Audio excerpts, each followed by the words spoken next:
Hello guys, good morning. So guys, हम economy के test series आज से स्टार्ट करेंगे। पॉलिटी के हम ऑलरेडी 10 टेस्ट कर चुके हैं, जिसमें हमने 5 इनसाइट्स के किए थे और 5 हमने विजन के किए थे। तो चलिए गाइस, आज से इकोनॉमी के स्टार्ट करते हैं। इसमें भी हम इनसाइट्स के 3 टेस्ट करेंगे और विजन के भी 3 टेस्ट करेंगे, ठीक है।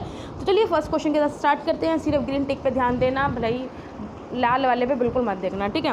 चलिए स्टार्ट करते हैं। Consider the following market borrowings treasury special security to the RBI which of the given are the components of internal डेप्ट। जो गवर्नमेंट का इंटरनल डेप्ट है, इंटरनल डेप्ट का मतलब क्या होता है, जो गवर्नमेंट ने सिर्फ विद इन द कंट्री से ले रखा हो। तो ये तीनों के तीनों क्या है, इंटरनल डेप्ट होते हैं गवर्नमेंट के। तो all the 3 statement are the correct, ठीक है।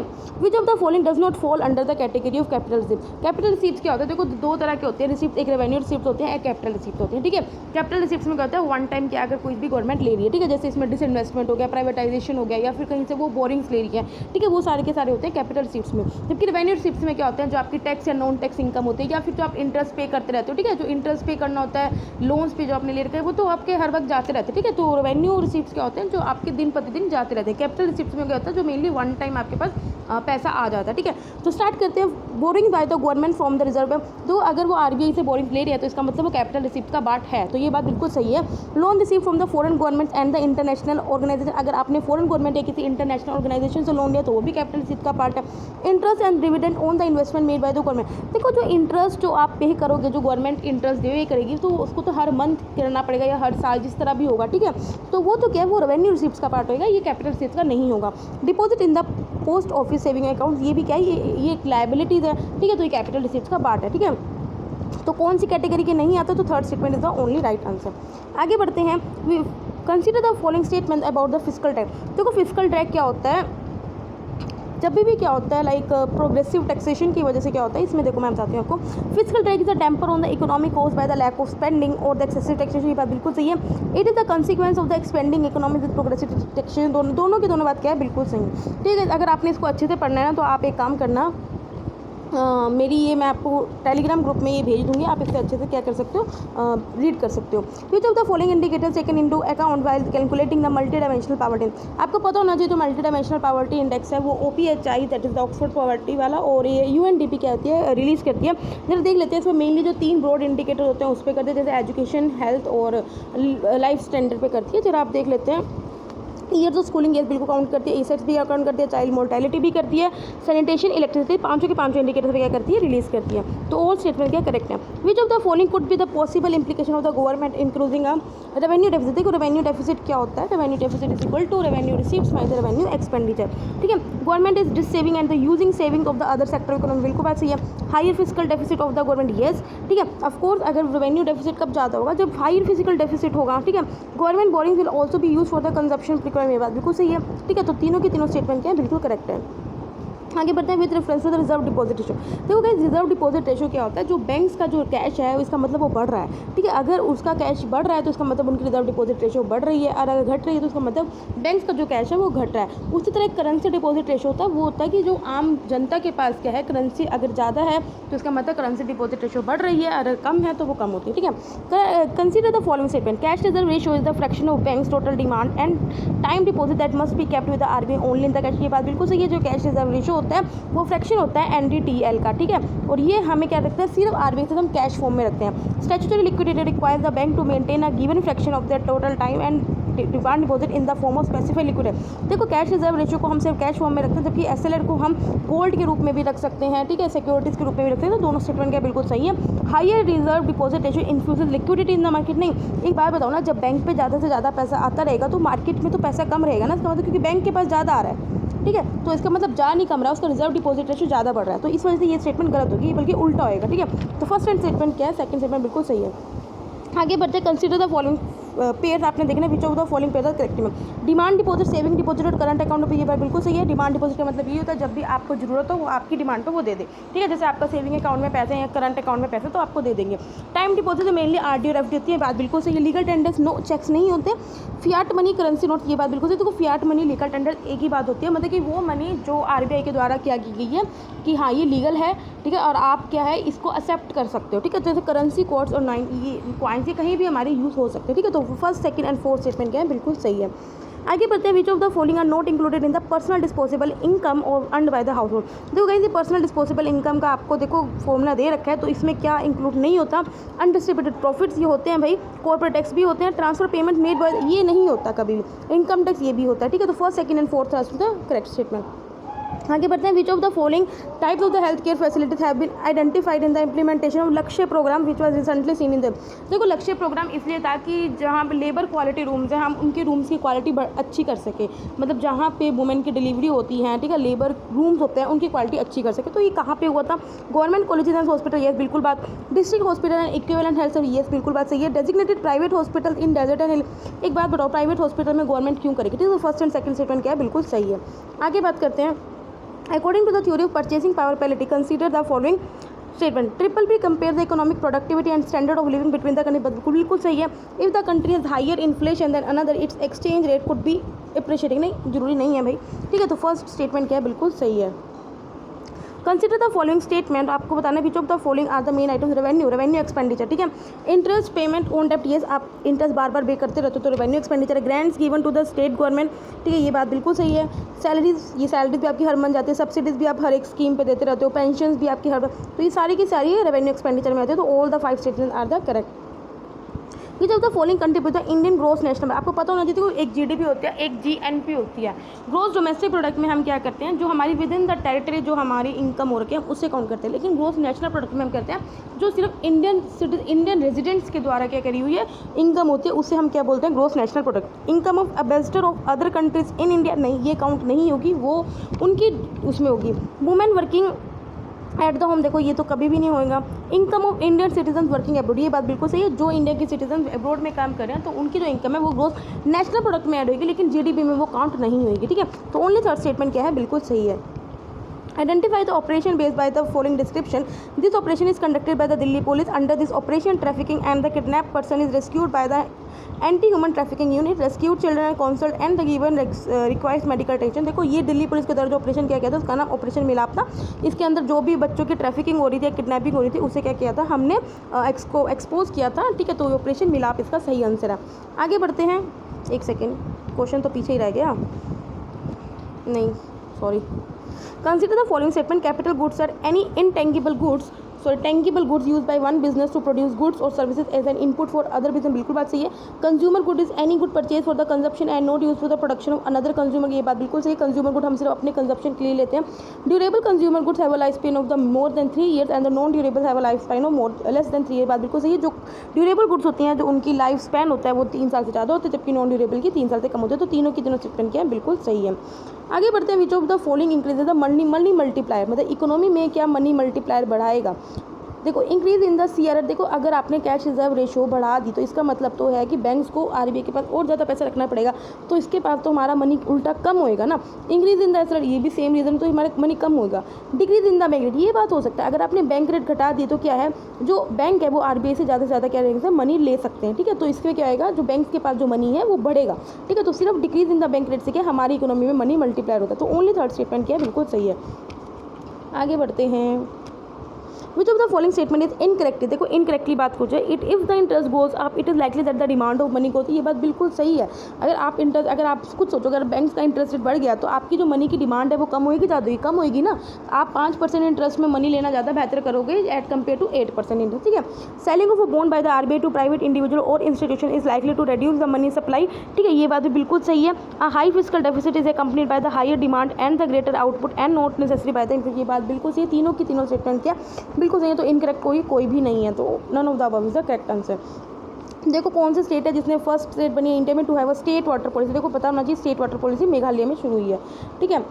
High powered money is a money term use in the economic concept in this context which of the following statement, देखो हाई पावर्ड मनी क्या होती है, जो भी आम जनता के पास मनी है, करेंसी या फिर बैंक्स के पास है या आरबीआई के पास है, वो सारी की सारी हाई पावर्ड मनी में गिनी जाती है। It includes only that currency which is issued by the central bank, नहीं भाई वो तो आम जनता के पास भी हो सकते, तो ओनली तो गलत हो गया ना, ठीक है, ओनली गलत हो गया। It can be held only by the commercial banks and government, क्यों पब्लिक भी तो रखती है, आम जनता भी तो रखती है। It is the currency that is borrowed from the international monetary, नहीं भाई तीनों की तीनों से गलत के, कलेक्ट करेंसी के, none of the above. Which of the following are considered as the factor of, देखो फैक्टर ऑफ प्रोडक्शन आपको पता होना चाहिए, मेन होते हैं land, labour, capital and the entrepreneurship, ठीक है। Human input into the production process, बिल्कुल बात सही है, कैपिटल मैंने ऑलरेडी बता ही चुकी हूँ। Individual who supplies products to the market takes risk and makes, बिल्कुल बात सही है। Natural sources available for production, ठीक है। तो ये चारों के चारों क्या है, फैक्टर ऑफ प्रोडक्शन है।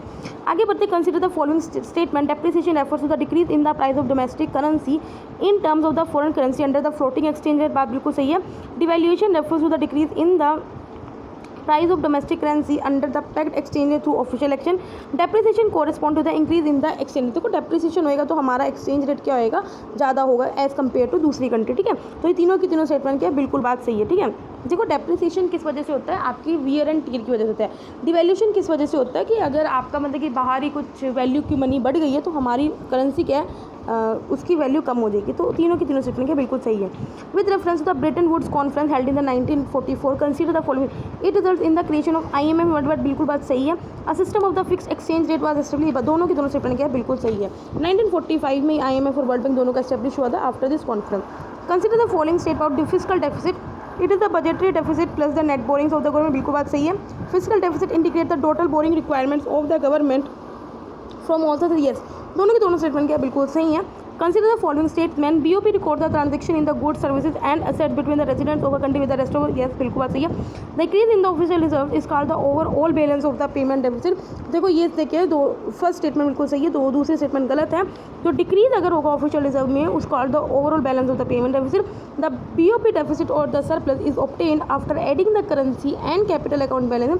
The BOP surplus will be considered as an addition to the official reserve, ठीक है। तो आपको पता हो गया सेकंड स्टेटमेंट की वजह से। जो कैलिकोजर चीन्स है, जो अभी विच ऑफ द फॉलोइंग किसकी बात की करते हैं, देखो ये कॉटन की एक फाइन वैरायटी, ठीक है। तो आपको पता नहीं चाहिए कैलिकट, आप सी से याद कर लो कॉटन, ठीक है। तो कैलिकोजर चीन्स क्या है, they are the fine varieties of cotton cloth of the country. Which of the following is not and function, RBI का क्या फंक्शन नहीं है, regulation of the liquidity in the market, ये तो काम करता ही है। रेगुलेशन ऑफ फॉरेन, ये भी RBI काम करता है। मैनेजमेंट ऑफ फिस्कल डेफिसिट, देखो फिस्कल डेफिसिट का काम ना गवर्नमेंट का है, ठीक है। तो ये काम उसका नहीं है RBI का। Banker to the government and the commercial, ये बात बिल्कुल सही है। तो सी स्टेटमेंट कैसे करेक्ट है। With reference to the fiat money, fiat money आपको भी बोले, consider the following, currency notes and coin are fiat money, बिल्कुल बात सही है। They do not have intrinsic value like the silver and copper, they can be refuse by any citizen of the country for settlement of any type of trade, की बात बिल्कुल सही है, ठीक है। इसको हम रिफ्यूज़ नहीं कर सकते। तो क्या है एक सेकेंड यार, कुछ गलती हुई है, पढ़ लेते हैं एक बार। They do not have intrinsic value like silver and copper, ये बात सही है। They can be refuse by any, नहीं सॉरी, दे कांट भी, बिल्कुल नहीं, हम रिफ्यूज़ नहीं कर सकते सेटलमेंट के लिए, ठीक है, करेंसी और कॉइन के बिना, ठीक है। तो थर्ड स्टेटमेंट थोड़ी गलत है, मैंने कैन नोट भी पढ़ लिया था इस वजह से, ठीक है। तो पहले दो स्टेटमेंट क्या बिल्कुल सही है, थर्ड स्टेटमेंट गलत है। Gross national product is the GDP plus net factor income from abroad, ये बात बिल्कुल सही है। तो नेट फैक्टर इनकम क्या होता है, जो एक्सपोर्ट्स माइनस इम्पोर्ट होता है। Net domestic product eight factor cost is also called at the national income, देखो NNP होता है, net national product at factor cost को हम बोलते हैं नेशनल इनकम, ठीक है। इस वजह से सेकंड स्टेटमेंट गलत होगी, फर्स्ट स्टेटमेंट क्या बिल्कुल सही है। आगे बढ़ते हैं। India forex reserve comprises of foreign currency asset, gold reserve SDR and India reserve position with IMF, G securities gold reserve SDR and Indian reserve position with IMF, foreign currency asset gold reserve and SDR, foreign currency asset bonds of the different countries, special drawing rights and Indian reserve position with IMF।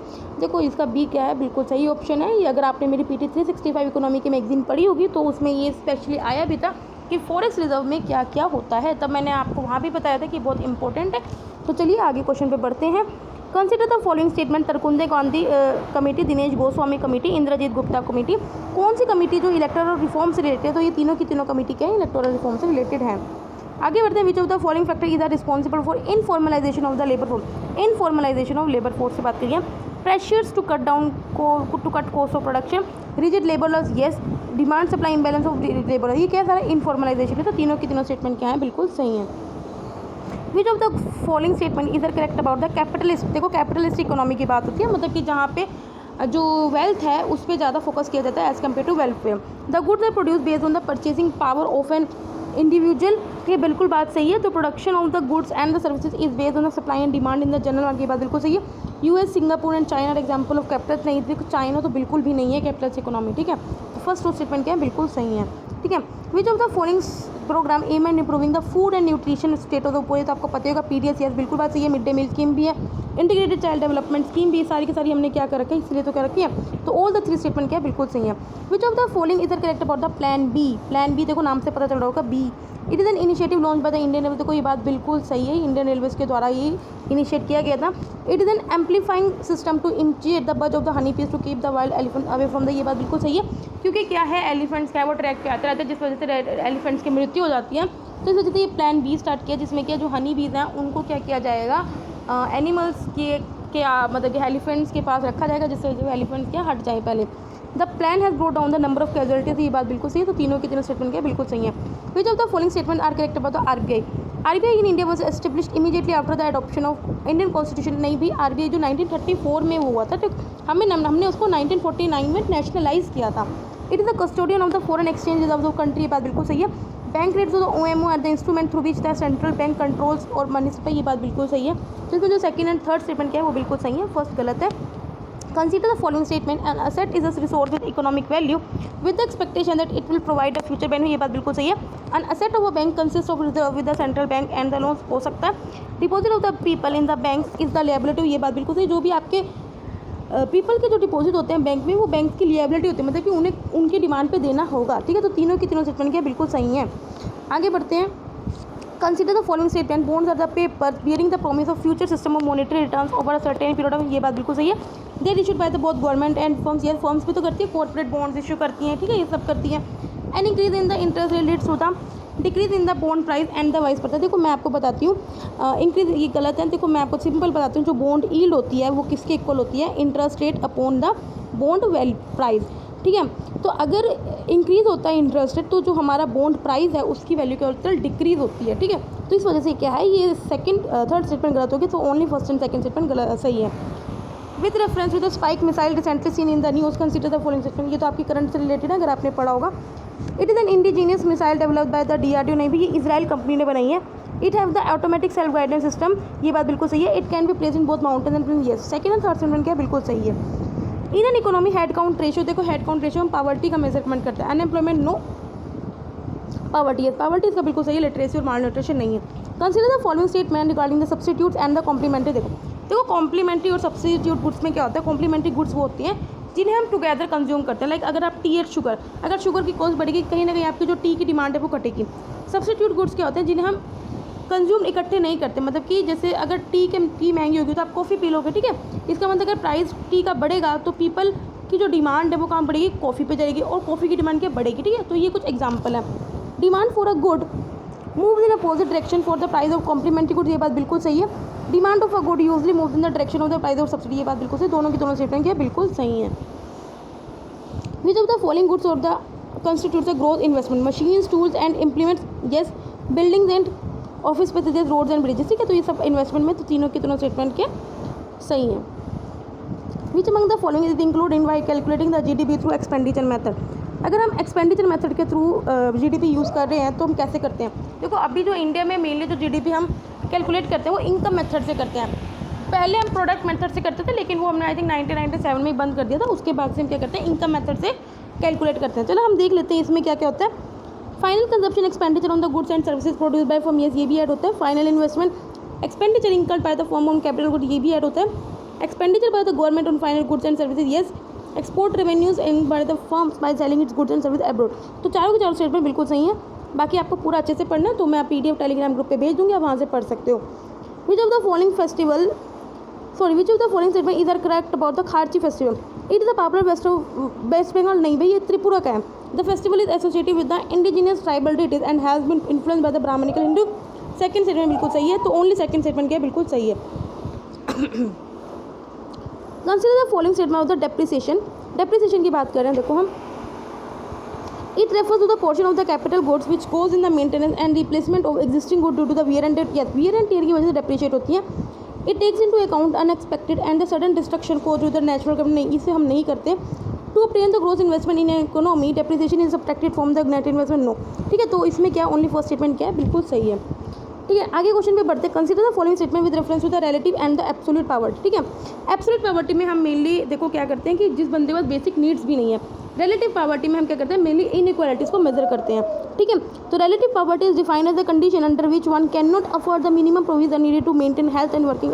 भाई ये तो absolute poverty होगी, तो ये statement यही गलत होगी। Absolute poverty is the condition in which the people lack the minimum amount of income needed in order to maintain the average standard of living in the society in which they live in. देखो ये उल्टा कर दिया, relative poverty ये है, absolute poverty ये, तो neither one neither to क्या है इसका करेक्ट आंसर।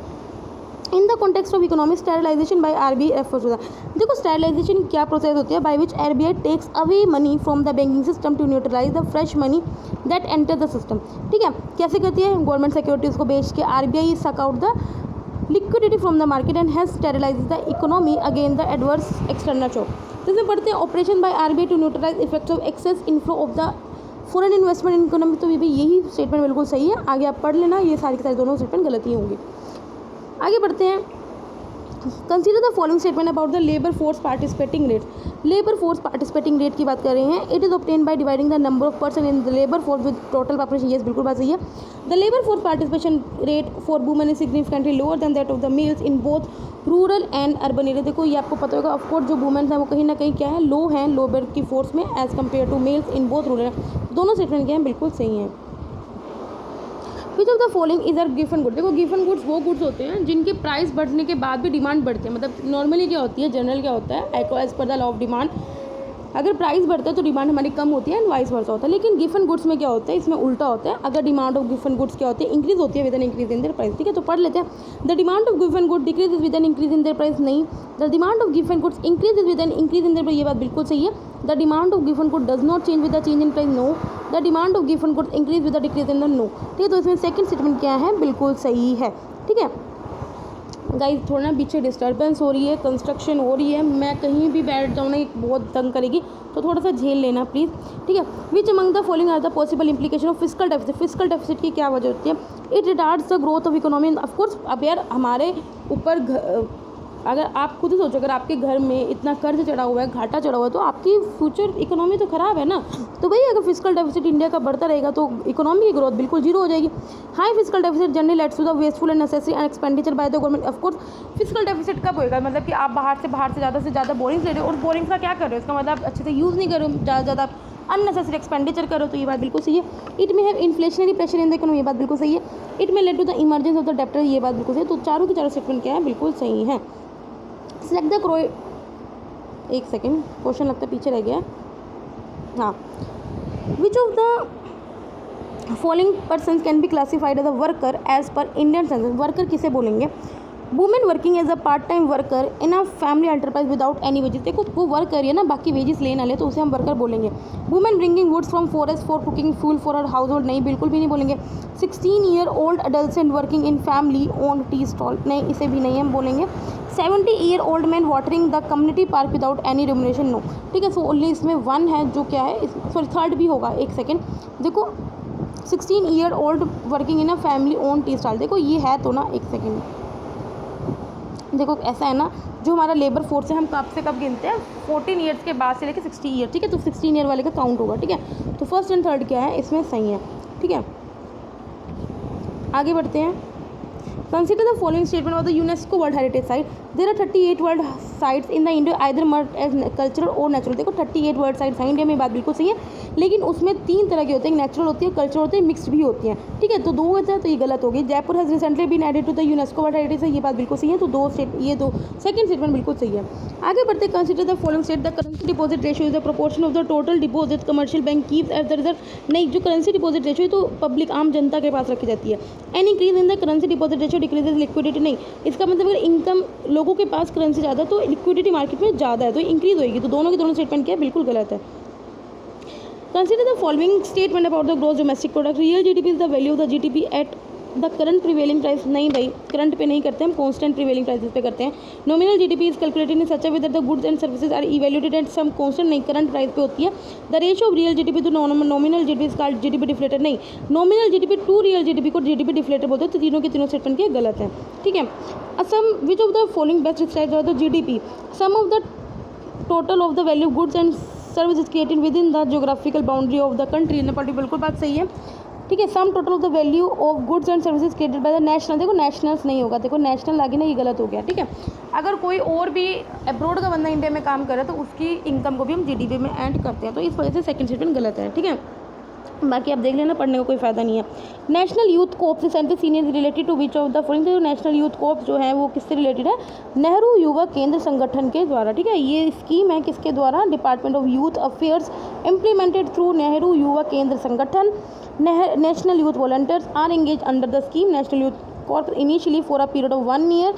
1 साल के लिए ये स्कीम है, इसको 2 साल तक हम एक्सटेंड कर सकते हैं, ठीक है। 5,000 रुपये पर मंथ ये देंगे, ठीक है। नेक्स्ट पे चलते हैं। कंसीडर द फॉलोइंग स्टेटमेंट, ठीक है। Final goods and the services produce in an economy are either in the form of consumptions goods or capital goods. Yes, capital goods through not directly consumed is transferred in the economic process and converts into goods that can be directly consumed. नहीं है, ऐसा बात नहीं है। Consumption goods are categorize into durable and the non durable goods. ये हम already देख चुके हैं कि जो ड्यूरेबल गुड्स होते हैं उनका life span greater than 3 years होते हैं और जो नॉन ड्यूरेबल होते हैं उनके लेस देन 3 ईयर्स होते हैं। तो फर्स्ट एंड थर्ड स्टेटमेंट क्या है, इसमें करेक्ट है। Which of the following is correct about the gross value added at the basic prices? देखो, it is release by the CS, तो बिल्कुल बात सही है, ठीक है। It replace the gross domestic product at market. देखो, जो ग्रोस वैल्यू एडिशन और जीडीपी में क्या फ़र्क होता है? ग्रोस वैल्यू एडिशन में हम सिर्फ एक सेक्टर का क्या देखते हैं, पूरा लेखा जोखा देखते हैं कि उसमें क्या एंड में क्या कमाई हुई, ठीक है। जीडीपी में क्या करते हैं, हम हर एक सेक्टर का ग्रोस वैल्यू एडिशन को ऐड करते हैं, ठीक है। तो इसने रिप्लेस नहीं किया भाई। It includes the gross value addition at factor cost and net product success. No, ठीक है। तो फर्स्ट स्टेटमेंट क्या है, बिल्कुल सही है। Consider the following statement. Revenue deficit refers to the excess of the government revenue expenditure over the revenue deficit. ये बात बिल्कुल सही है, ठीक है। Fiscal deficit is the difference between the government total expenditure and its total receipt excluding the borrowing. Yes. Primary deficit is the fiscal deficit of the current year including the interest liabilities on the previous year. देखो, ये तीनों की तीनों statement क्या है, बिल्कुल सही है, ठीक है। All the 3 statements are the correct, ठीक है।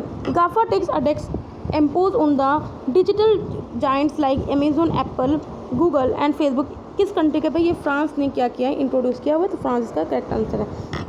Consider the following statement with respect to the price elasticity of the demand. देखो, price elasticity of the demand क्या होता है कि इसका मतलब ये कि अगर आपका प्राइस बढ़ रहा है तो उस हिसाब से कितना percentage of change in demand हो रही है, ठीक है। It is the ratio of the percentage change in demand of go to the percentage change in price. बिल्कुल बात सही है। For an in elastic good the price elasticity of the demand is less than 1। ये बात बिल्कुल सही है। दोनों की दोनों स्टेटमेंट क्या है, बिल्कुल सही है। Which of the following is are non tax? देखो, नॉन टैक्स रेवेन्यू रिसीप्ट की बात करें। Dividends paid by the PSU and RBI to the government. ये बात बिल्कुल सही है, ठीक है। Licence fee received by the government, देखो ये नॉन टैक्स होती है, बिल्कुल बात सही। डिसइन्वेस्टमेंट, देखो ये डिसइन्वेस्टमेंट तो ये जाएगा, ये कैपिटल रिसीप्ट में जा रहा है, रेवेन्यू रिसीप्ट में आ ही नहीं था, ठीक है। तो थर्ड स्टेटमेंट गलत होगी।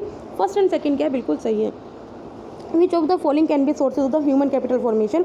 ह्यूमन कैपिटल आप किस तरह से फॉर्म कर सकते हो? इन्वेस्टमेंट इन एजुकेशन, बिल्कुल बात सही। Migration, investment in health, job training. Yes, चारों की चारों स्टेटमेंट क्या है इसमें, बिल्कुल सही है।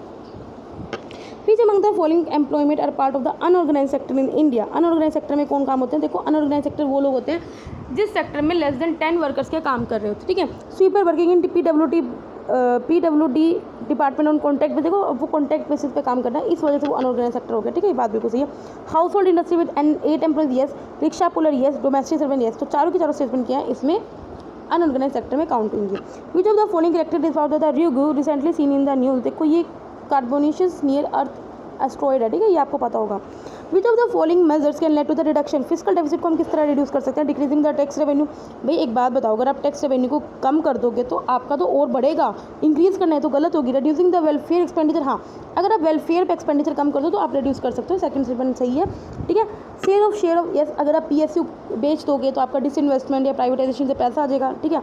Government withdrawal from areas which can be handle by the private, ये बात बिल्कुल सही है, ठीक है। तो सेकंड थर्ड फोर्थ स्टेटमेंट क्या है, बिल्कुल सही है। Consider the following statement. Leakage in the circular flow of income happens when country income is spent to purchase foreign. Yes. Injection in the circular flow of income happens when the demand for domestic goods is increased by the foreign. Yes, बिल्कुल बात सही है। Leakage increases the aggregated demand and injection decreases the aggregate demand for goods produced within the domestic. उल्टा कर दिया इन्होंने, तो first and second statement क्या बिल्कुल सही है, थर्ड स्टेटमेंट गलत है। Which among the following are the components of the current account का कंपोनेंट क्या है? बैलेंस ऑफ पेमेंट में रेमिटेंस एंड ग्रांट, बिल्कुल बात सही है। नॉन फैक्टर इनकम भी है, export and import of the goods भी है, एक्सटर्नल कमर्शियल बोर्ड, देखो ये करंट अकाउंट का नहीं है, ठीक है। FDI क्या होता है? कैपिटल अकाउंट का होता है, करंट अकाउंट का नहीं है, ठीक है। तो फर्स्ट सेकंड एंड थर्ड क्या है, बिल्कुल सही है। बाकी जो लास्ट के दो हैं ये हमारे किस में आते हैं, हमारे कैपिटल अकाउंट में आते हैं। देखो ये पूरा पढ़ा हुआ है, वही मैं आपको भेज दूंगी, ठीक है, टेलीग्राम पे आप देख सकते हो इसमें। Which of the following document are table in the parliament along with the, देखो एनुअल फाइनेंशियल स्टेटमेंट जो हमारी 112 आर्टिकल के अंडर है, उसके साथ और कौन कौन से जो डॉक्यूमेंट्स हमको साथ में रखते हैं। Medium term physical policy statement, यह बिल्कुल बात सही है, देखो 4 रखते हैं, ठीक है। फिजिकल पॉलिसी स्ट्रेटेजी स्टेटमेंट, यह economic micro economic framework statement, यह बिल्कुल। इकोनॉमिक सर्वे नहीं भाई, ये कुछ नहीं होता ऐसा। फर्स्ट सेकंड थर्ड क्या, बिल्कुल बात सही है। एक second. Which of the following statement are correct about Chandrayaan two, तो आपको पता होगा बहुत अच्छे से। It's primary objective to demonstrate the ability to soft land on the lunar service, बिल्कुल बात सही है। The landing site is in the moon south polar region, बिल्कुल सही है। It was launch from the Abdul Kalam land, नहीं भाई ये तो हमने सतीश वहाँ से भेजा था, ठीक है, तो ये बात बिल्कुल गलत है। फर्स्ट एंड सेकंड स्टेटमेंट क्या है, बिल्कुल सही है, ठीक है। तो ये मैंने बोला था ना, हमने कहाँ से भेजा था, सतीश धवन स्पेस सेंटर से भेजा था, ठीक है, तो ये बात सेकंड स्टेटमेंट लास्ट स्टेटमेंट इस वजह से गलत होगी। Which of the following statement is not contributed an asset, RBI का क्या चीज़ है जो एसेट नहीं है। फॉर है भाई, गवर्नमेंट सिक्योरिटीज़ भी है, गोल्ड भी है। Loan by the foreign country, भाई अगर लोन फॉरेन कंट्रीज ने लिया वो गवर्नमेंट से लिया होगा, आरबीआई से नहीं, तो ये थर्ड बी स्टेटमेंट गलत होगी। When expenditure is more than the income, the government can borrow from which of the following entities, कहाँ से गवर्नमेंट बोरो कर सकते हैं, बैंक से ले सकते हैं भाई, पीपल से ले सकते हैं। आपको लगता है पीपल से किस तरह यार, जो हमारे डिपॉजिट बैंक्स में होते हैं ना, वो इंडायरेक्टली वो गवर्नमेंट ही बोरो करती है, ठीक है। बाकी ये कि वो उनकी लायबिलिटीज़ होती है, इस वजह से हम जब भी डिमांड करते हैं हमें मिल जाते हैं, ठीक है। इंटरनेशनल फाइनेंशियल कहीं से भी कर सकते हैं, आरबीआई से भी कर सकते हो, और चारों के चारों स्टेटमेंट बिल्कुल सही है। Consider the following statement, disinvestment is selling of part of the equity of the public sector enterprises, yes बिल्कुल बात सही है। The aim of the disinvestment is to improve the financial discipline of the PSU and facilitate modernisation, दोनों की दोनों statement क्या बिल्कुल सही है, ठीक है। In which of the following state the Indian based neutrino observatory is propose to be, देखो जो इंडियन बेस्ड न्यूट्रिनो ऑब्जर्वेटरी है पहली है, ये तमिलनाडु में खुलेगी, ठीक है, तो Tamil Nadu is the correct answer. Which among the following are the effects, आपको पता है एलपीजी रिफॉर्म्स आई थी 1991 में, तो उसका इफेक्ट क्या हुआ था जरा देख लेते हैं। The growth in the agriculture and service sector has been high where as the industrial sector है डिक्लाइन, नहीं भाई, बल्कि इंडस्ट्रियल सेक्टर में बहुत उसके बाद वो हुआ। Industrial sector has been slow down due to the availability of the cheaper imports and the lower, ये बात बिल्कुल सही है। सेकंड स्टेटमेंट क्या है, बिल्कुल सही है। आगे बढ़ते हैं। Which consider the following statement, GATT was establish to administer all multilateral trade agreements by providing equal opportunity to all countries in the international market for trading, बिल्कुल बात सही है। WTO arguments cover trade in the goods and services to facilitate international trade through removal of tariff and non tariff tariff, तो दोनों के दोनों statement क्या बिल्कुल सही है। अब जरा देख लेते हैं नाबार्ड के बारे में क्या स्टेटमेंट है। It is fully owned by the government of India, बिल्कुल बात सही है। It aims at building and empowerment of financially inclusive rural India, बिल्कुल बात सही है। SHG bank linkage project world largest micro finance was launched by NABARD, ठीक है, ये तीनों स्टेटमेंट क्या बिल्कुल सही है। All the 3 statement are the correct. Consider the following statement, a rise in the interstate rates at the home country will lead an appreciation of the domestic currency, बिल्कुल बात सही है। A country whose aggregate demand grows faster than rest of the world generally find its currency appreciating, no ऐसा बात नहीं है, ठीक है, तो फर्स्ट स्टेटमेंट क्या है बिल्कुल सही है। Which of the following statement is correct about the Ashok Chakra? It is the highest peacetime military decoration awarded for the valor, courageous and action on the self-sacrifice, बात बिल्कुल सही है ये, ठीक है। The decoration may be awarded the military person as well as civilian person, बिल्कुल बात सही है। The person eligible are the officers are the man and women of all the ranks of army, navy, air force, member of police forces including the central para military forces, तो तीनों की तीनों statement क्या बिल्कुल सही हैं। Which of the following is likely to occur when there is a rise in the price of foreign exchange for India, ठीक है। It will reduce the demand for the imports, ठीक है, ये बात देखो बिल्कुल सही है। इम्पोर्ट्स की डिमांड क्या करेगी, हमारी कम होगी, ठीक है, क्योंकि हमारा फॉरेन एक्सचेंज बढ़ गया। It will increase the exports from India, ये बात बिल्कुल सही है। It will decrease the purchasing cost of a foreign good, no. It will increase the foreigner cost while purchasing goods from India, no. तो first and second क्या statement बिल्कुल सही है। आगे बढ़ते हैं। ब्रॉड मनी क्या, देखो M3 मनी है, आपको पता ही होगा, ठीक है। M1 जो मनी होती है वो नैरो मनी होती है, M3 होती है जो ब्रॉड मनी होती है। Currency with the public yes count होती है। डिमांड डिपॉजिट विद बैंक भी कवर होता है। टाइम डिपॉजिट विद बैंक, ये तीनों कवर होते हैं, ठीक है। तो ऑल द 3 स्टेटमेंट बिल्कुल सही है। Which of the following statement is incorrect पूछा about the RFRBM act 2003, government can not borrow from RBI except by the ways and means advances, देखो ये मतलब कि ये सही है, गवर्नमेंट क्या है नहीं कर सकती, ठीक है। Government will reduce revenue deficit up to 3% of GDP, देखो जब FRBM एक्ट आया था तो उसने क्या करा था, रेवेन्यू डेफिसिट को 0% करा था, ठीक है। रेवेन्यू डेफिसिट को 0 करा था और फिजिकल डेफिसिट को 3% ऑफ GDP करा था, तो इस वजह से ये इनकरेक्ट होगी, ठीक है। Physical deficit and the revenue deficit may exceed target only on the ground, ये बात बिल्कुल थी। अगर कोई कैलामिटी या नेशनल सिक्योरिटी की तो उस वक्त थोड़ा ऊपर नीचे हो सकता है। Government will lay macro economic framework settlement before the parliament in नीचे, तो ये स्टेटमेंट सही है। बी स्टेटमेंट क्या है गलत है। Which of the following correctly describe the operation Sudarshan. Operation Sudarshan अभी किस में लेकर गया था? देखो, initiative by the Rajasthan government to maintain the archaeological no and all India drive to crack down the selling of unauthorised package drinking water started by the Indian. इसके लिए दूसरा ऑपरेशन था, मुझे उसका नाम अभी याद नहीं आ रहा है। A mega exercise launch by the border security force to fortify anti filtration grid. ये बात बिल्कुल सही है, ठीक है, जो ये ऑपरेशन सुदर्शन इसी के लिए हुआ था, ठीक है। सीरीज ऑफ मिलिट्री नहीं है तो गलत है, ठीक है। आगे बढ़ते हैं। Which of the following indicate the mechanism use by the commercial bank for providing credit to the government, ठीक है। तो क्या मैकेनिज्म यूज़ करते हैं? तो कमर्शियल बैंक क्या करता है? गवर्नमेंट को क्रेडिट देता है। कैश क्रेडिट रेशियो नो, डेप्ट नो, लिक्विडिटी नो, सिर्फ स्टैच्यूटरी लिक्विडिटी, ये बात बिल्कुल सही है। Which of the following statements about the current account deficit is are correct? It is the difference between the national savings and investment। बिल्कुल सही है।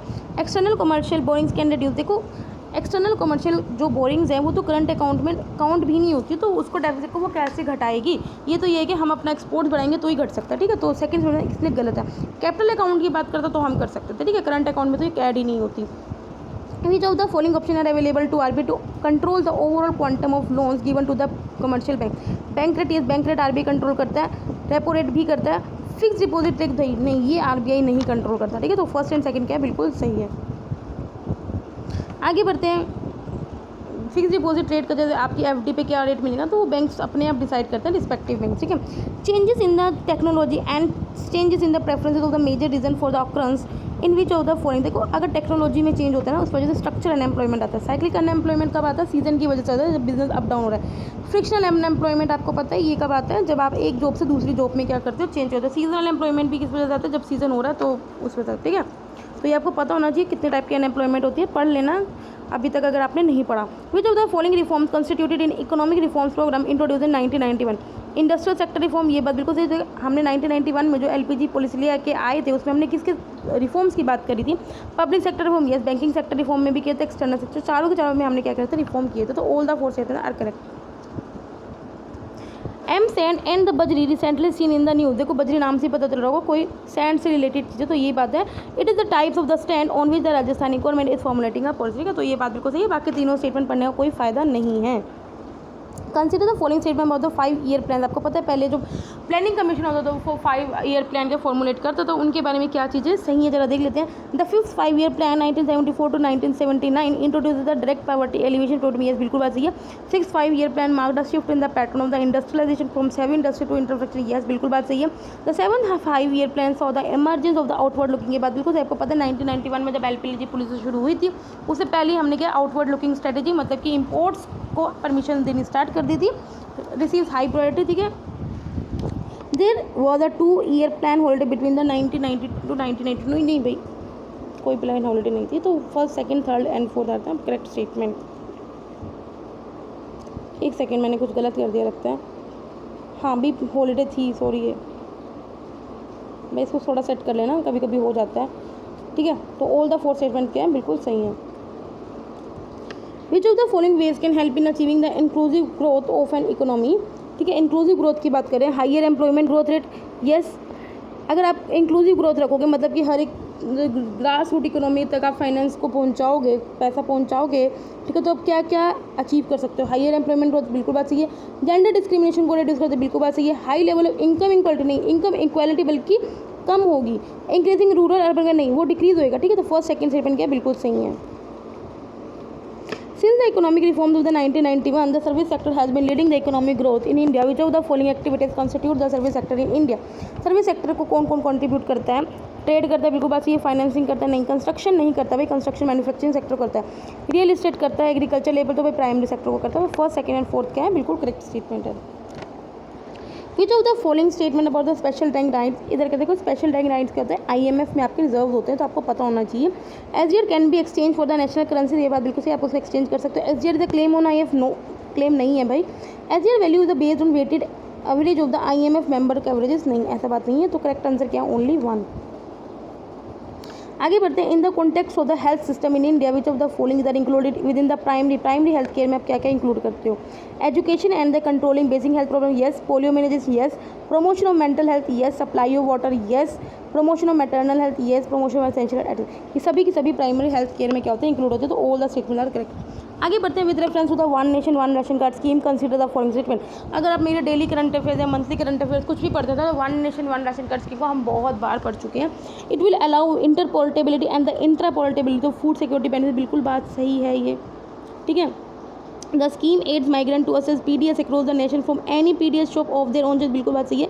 Linkages to Aadhaar card is mandatory for this scheme, ये बात बिल्कुल सही, आधार card से linkage आपकी बिल्कुल मैंडेटरी है। तो all the three statement are correct, ठीक है। आगे बढ़ते हैं। Which of the following were the features of the planning in the Nehruvian year. Nehruvian year में प्लानिंग क्या था जरा। Active role of the state in the economic development of, आपको पता है जी कि 1990 के 1 के बाद हमारी जो थोड़ी इकोनॉमी है वो थोड़ा लिबरल बनी है। उससे पहले क्या होता था, मेनली क्या होती थी, स्टेट ओन्ड इकोनॉमी होती थी। This period witness and export oriented economy, export oriented तो बिल्कुल भी नहीं थी वो। Where the major thrust was given on export promotion of promote, ये तो हमारी 1991 के बाद हुई है। There was emphasis on the development of heavy industry, yes heavy industry को हमने सेटअप भी किया था इवन सेकंड 5 ईयर प्लान में, ठीक है। दुर्गापुर में आयरन स्टील प्लांट लगाया था, ठीक है, रुड़केला में। तो फर्स्ट एंड थ्री स्टेटमेंट क्या है, करेक्ट है। Which of the following are part of the producer subsidy, fertiliser, water, railway, sugar, consider correct. तो भाई इसमें क्या, प्रोड्यूसर सब्सिडी देखो किस किस पे लगती है, देखो पढ़ लेते हैं। Producer subsidies ensure producers are better off by supplying market price support, direct support or payment to factor of production. They include subsidy, ये फर्टिलाइजर और शुगर पे लगती है, ठीक है। तो ओनली फर्स्ट एंड फोर्थ क्या है, बिल्कुल सही है, ठीक है। तो फर्टिलाइजर, एक मिनट यार कहाँ गया क्वेश्चन,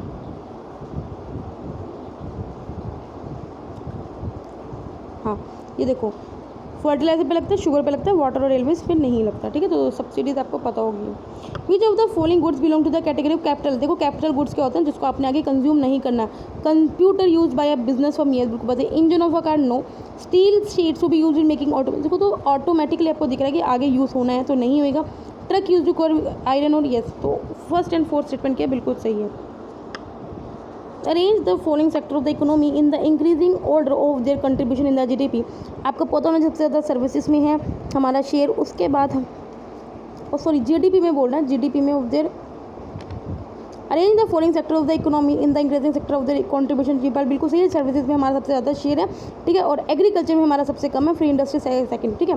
तो फर्स्ट सेकंड थर्ड बिल्कुल बात सही है। एग्रीकल्चर में सबसे कम है, फिर इंडस्ट्री में, फिर सर्विसेज सेक्टर में। Consider the following statement with the about minimum support price offered to farmer by the government. It is offered for food crops only. Yes, बिल्कुल बात सही है। Its main purpose, एक सेकेंड, देखो सिर्फ फूड क्रॉप्स को नहीं देगा, आपको पता है कि कुछ क्रॉप्स ऐसे भी हैं कैश क्रॉप्स को भी दिया हुआ है, ठीक है। तो ये इनकरेक्ट है। Its main purpose is to control inflation by regulating the prices of the agriculture product, देखो ये इसका मेन पर्पज़ नहीं है। मेन पर्पज़ आपको पता है कि हम फार्मर्स को क्या करते हैं, सपोर्ट करते हैं। The minimum support price is announce by the government of India at the end of the sowing season for the, देखो at the end of sowing season में हम कभी नहीं करते, हम पहले ही क्या करते थे, अनाउंस कर देते हैं। For certain crops on the basis of the recommendation of the, ये बात सही है कि CACP की रिकमेंडेशन पे ही करते हैं। तो कौन सी इनकरेक्ट है भाई, ये तीनों की तीनों स्टेटमेंट ही क्या इनकरेक्ट है। तो all the three statement are incorrect. Next पढ़ते हैं। Consider the following statement about the international sea bed authority.